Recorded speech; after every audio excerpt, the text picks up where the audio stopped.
ఈ రాజపుత్రుడు ఇప్పుడు ఏమన్నాడు? లేదు గురువుగారు, నేను అసలు ఏమీ వినలేదు. మా ధ్యాస మొత్తం పండిత రామకృష్ణ మీదే ఉంది గురువుగారు. ఈ గొంతు కొంచెం కొద్దిగా ఈ బాలుల్లో ఇప్పటి నుంచే తన గురువు మీద కరుణ ఇంకా గౌరవ భావాలున్నాయి.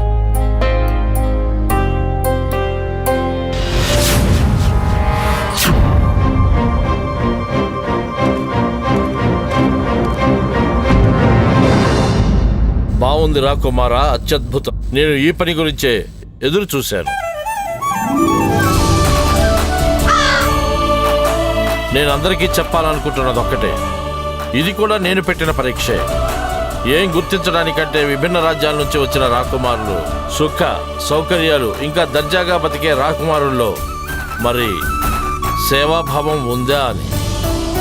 అలాగే ఈ శిష్యులు శిక్షణా కాలంలో కష్టమైన బతుకు బతకటానికి సిద్ధంగా ఉన్నారా లేరా అని.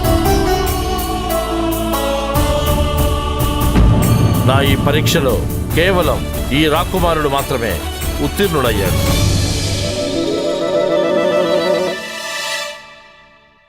మిగిలిన శిష్యులు తమ హోదాను మర్చిపోలేకపోయారు.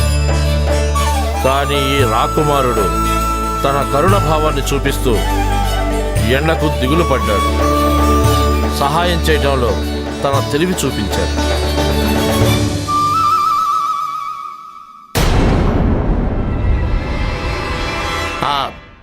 చూడండి మహర్షి గారు, ఇక్కడ ఎంతమంది రాజకుమారులున్నారో వాళ్ళు పరీక్ష విషయం దిగులు పడుతున్నారు. అందుకే మీ స్థితి మీద వాళ్ళు దృష్టి పెట్టలేదు. దయచేసి వాళ్లను మీరు అనుమాన దృష్టితో చూడకండి. క్షమించండి గురువర్య, ఇంకా కొన్ని పరీక్షలు మిగిలే ఉన్నాయి. నేను ఆశిస్తున్నాను మిగతా రాకుమారులు మిగతా పరీక్షల్లో ఉత్తమ తెలివి ప్రదర్శిస్తారని.